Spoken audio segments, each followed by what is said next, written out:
People, welcome back to Politricks Watch.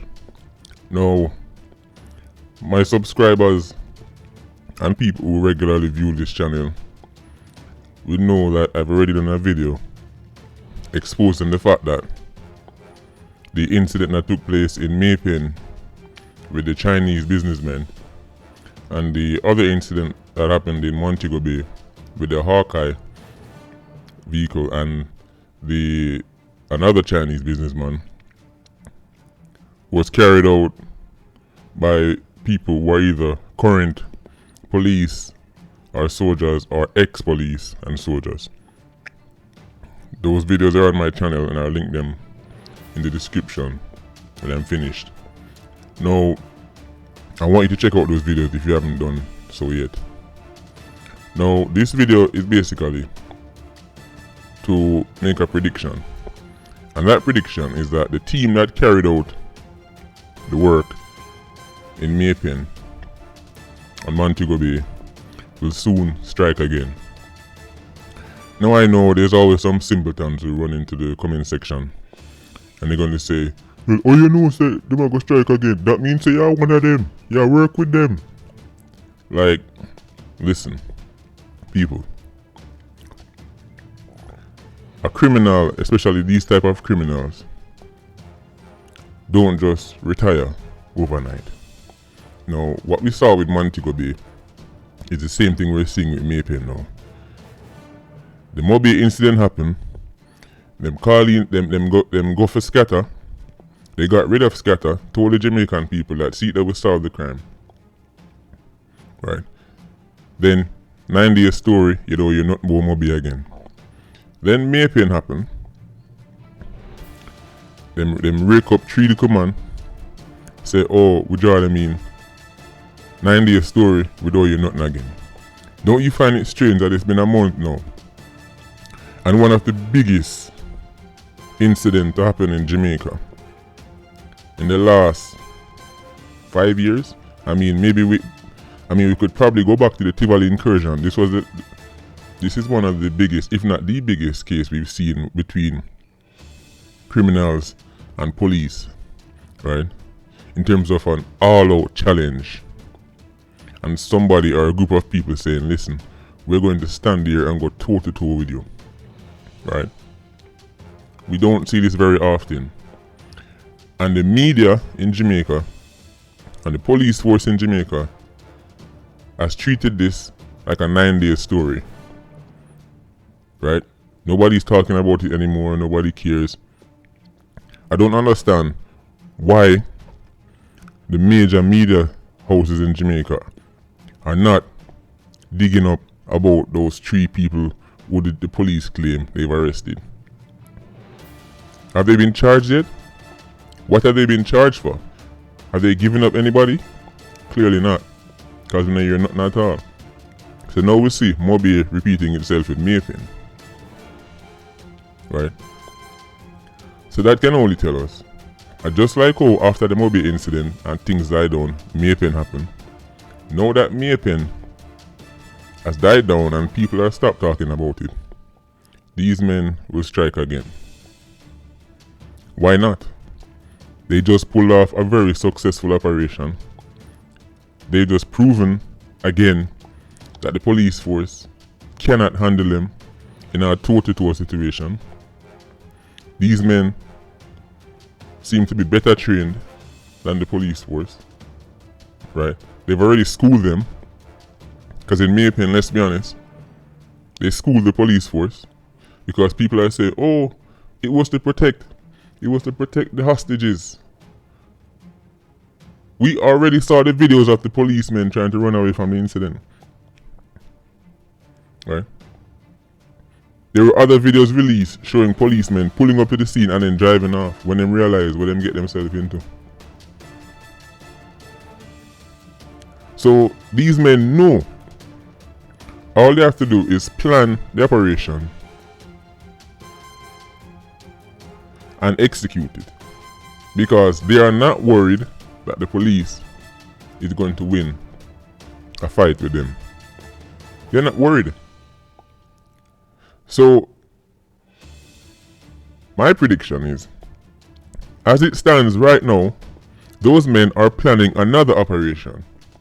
Because clearly, these are not a bunch of get up and go criminals. They clearly plan their operations meticulously. They pick out where, when. Remember, Maypen happened on a Sunday, when everybody nice and comfortable, lie down in them bed, or eat them Sunday dinner. Even the time when these operations take place is planned carefully by these men.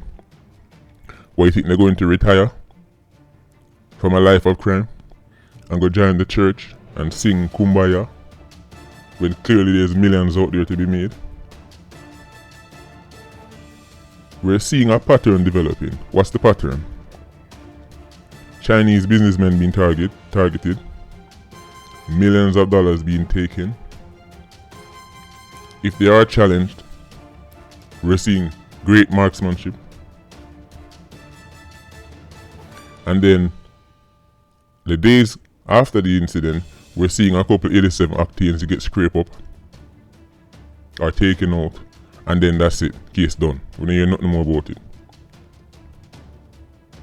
When was the last time you heard about the Mobile case with Hawkeye? And see that we don't even see Maypen being mentioned anymore. So the pattern is clear. So we should all expect to see another incident like this coming up soon. These men have not been caught, and they certainly haven't retired. The only way they retire is if the amount that was taken from the Chinese in Maypen is much larger than the Chinese were admitting, because they claim they lost about 3 to 4 million. Now if that figure was much higher, maybe they might call it quits, but I doubt that very much. And even if the figure was higher, let's say the figure was 10 million. As soon as that money started to get small and thin out, they're going to strike again. So that is really what is holding up the next mission, Because that's the problem with criminals like these. They're not great money managers. They're not going to take $1 million and turn it into 100 million. They're going to take the money, and more than likely they're going to spend it off. Right? And then when the money starts getting slim, that's when they're going to plan another operation. So when I say these men soon strike again, I'm not saying they're going to strike tomorrow or next week. But you can bet your bottom dollar we're going to hear from them again. Why change a winning formula? They have a winning formula. Right? There is no deterrent to make them lie down in them bed at night time and sweat. It's not like the last two operations they're thinking, boy, we'll barely make it. No. Even the Mobile incident. Look at the way them leave the crime scene. The man them leave the crime scene like a devil knows them go buy 2 ice cream and I leave with their family. These men are not worried about the police. They're not worried about getting caught. I don't want to tell if they're not in bed with the police, because as I said, it looks very suspicious to me how after the Mobile incident, them go mash up Scatter and some man from the Dean's Lane crew and try to tell us that it was them man who pull off the Archive operation. So far they've not recovered any of the high power weapons that carried out this mission. So we have to keep our eyes out. Viewers and subscribers of Politricks Watch, we have to keep our eyes out, because the major media houses are not talking about this. This is not a hot story no more, so they don't care. They've gone on to bigger things. Right? They have bigger fish to fry right now. All they do is they hear the police force release some statements, and then they tell the people what the police force and it done this. Nobody not ask a serious question. Because from we hear say 3 men get locked up, that's it. 3 men. When it was 8 men who carried out the operation, and that's plus the support team. Because as I said in my other videos, you need a support team to carry out a work like this. You need people inside the supermarket to tell you when Mr. Chin are going to do, which days Mr. Chin carry the money come. if Mr. Chin a bodyguard or not. You need all these people. You need a support team. Right? You need the facilitators. None of them have been caught. So all these people are still out there. So it's only a matter of time before we hear that this team strike again. As I said, it might not be tomorrow, it might not be next week, it might not even be next month. But believe me, these people have not retired and call it a day. They will strike again. This is Politricks Watch. Like, comment, share, and follow me on Instagram at Politricks Watch. All links will be in the description. People, big up on yourself.